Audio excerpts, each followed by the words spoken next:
नमस्कार दोस्तों, आज के इस वीडियो में मैं आपके साथ अपना एक एक्सपीरियंस शेयर करना चाहती हूँ कि कैसे प्रेगनेंसी के बाद होने वाले बैक पेन से मुझे रिलीफ मिला और उसके लिए मैंने एक्चुअली क्या मेडिसिन ली, क्या एक्सरसाइज करी जिससे मुझे फ़ायदा हुआ।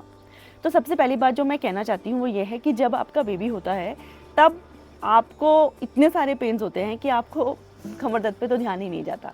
जब धीरे धीरे लाइफ बैक टू नॉर्मल होती है तो आपको पता लगता है कि अरे कमर दर्द तो ठीक हुआ ही नहीं।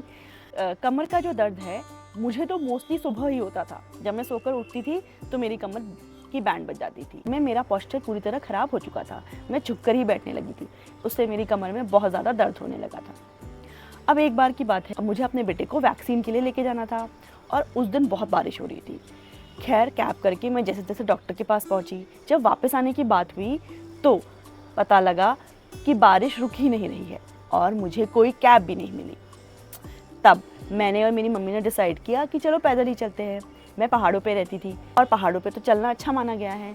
तो मेरा बेबी होने के बाद फर्स्ट टाइम उस दिन मैं बहुत चली। खैर जैसे तैसे हिम्मत करके मैं घर पहुंची। हालांकि चलने में मेरी हालत ख़राब हो गई थी। उस दिन मुझे समझ आ गया था मेरी स्टैमिना की तो बैंड बच चुकी है। लेकिन जब मैं नेक्स्ट डे उठी तो मेरी कमर में दर्द ही नहीं था।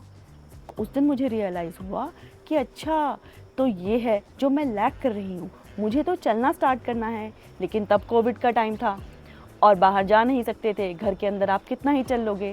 थोड़ा बोड़ा मैंने मैनेज किया। जब सब बैक टू नॉर्मल हुआ तभी भी मेरे कमर में दर्द रहता ही था। तो अच्छा रूटीन स्टार्ट किया और रोज़ चलना शुरू किया। 15-20 मिनट से शुरू किया और उसके बाद धीरे धीरे अपना चलना भी बढ़ाया और दौड़ना भी शुरू किया। चूँकि मैं चल और दौड़ रही थी तो मेरी बॉडी को प्रोटीन की ज़रूरत थी। तो मैंने अपने ब्रेकफास्ट में प्रोटीन इंटेक बढ़ाया। जैसे मूंग दाल का चीला, बेसन का चीला, उबले हुए चने, ये सब मैंने खाना शुरू किया।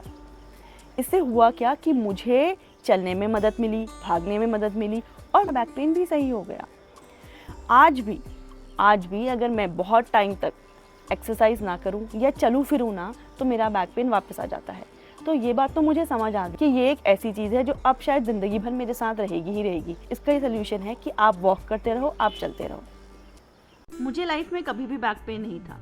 प्रेगनेंसी के बाद ही बैक पेन की प्रॉब्लम स्टार्ट हुई।